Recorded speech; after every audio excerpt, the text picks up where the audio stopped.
Pixar has a long history of messing with our emotions, from Toy Story to Inside Out, Finding Nemo to Monsters, Inc. There are sort of tearjerkers aplenty with their extensive back catalogue. And their newest offering looks set to continue that trend. Just released on Disney+, Soul explores what happens to us before we're created, how our souls become our own. Weekend Sunrise movie man Jason Jabba Davis caught up with the minds behind that magic. For jazz muso Joe Gardner, everything was going just fine. Not a bum note in sight. I'm Joe. I teach middle school band. Cut it, go for it. Today started out as the best day of my life. Back here tonight, first show's at 7. Yes! Woohoo! But as we all know too well, life doesn't always go to plan. I did it! I got the gig! Must have been sudden for you. What? Oh my goodness! Oh my goodness! Help! I'm not done! Oh my goodness! Soul is the latest release from Pixar, a touching animation that explores how our souls are developed.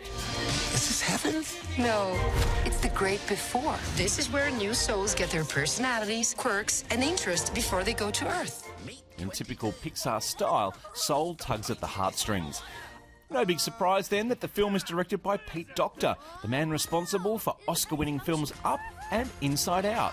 You won an Oscar for Inside Out, your second Oscar, and then after Up, and then decided, is life meaningless? Is that right? Well, yeah, kind of.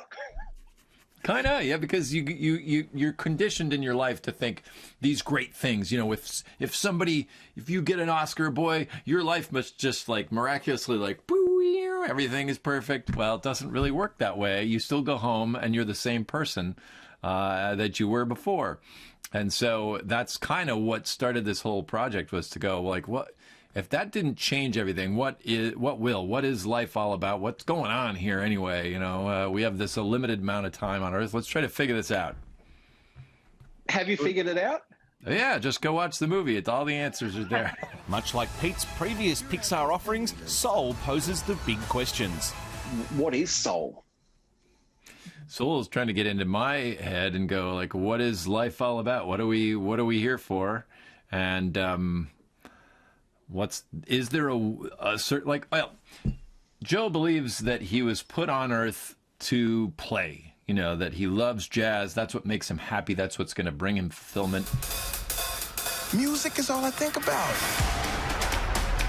From the moment I wake up in the morning to the moment I fall asleep at night. But when he becomes trapped in the great beyond, Joe, voiced by Jamie Foxx, must do some soul searching of his own to find a way back home. Whoa. It's my life. Can you help me get back? Come on. His begrudging partner in crime is 22, voiced by Tina Fey. 22's main goal is to stay as far away from Earth as possible. Is there a meaning to 22, being named 22? 22 is from the great before, which is where all of our souls come from. Everybody in the world before we were born, put into a body of bones and skin. Our souls were given preliminary sort of personality attributes at this place called the U Seminar. Meet 22. I don't want to go to Earth. Stop fighting this. I don't want to. Hey, look, I already know everything about Earth, and I don't want anything to do with it. Together, the pair end up on a trip of a lifetime, literally. So that's where the story, where Joe ends up kind of by mistake.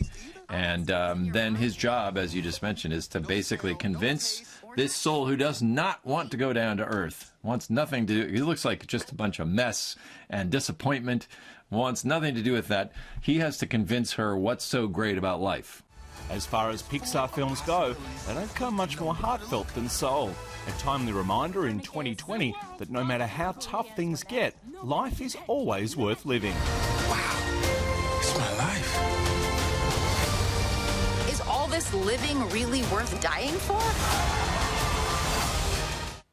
Too heavy a concept for kids, surely. It's quite deep, isn't it? I might have to sit on that one for a few days before I watch it.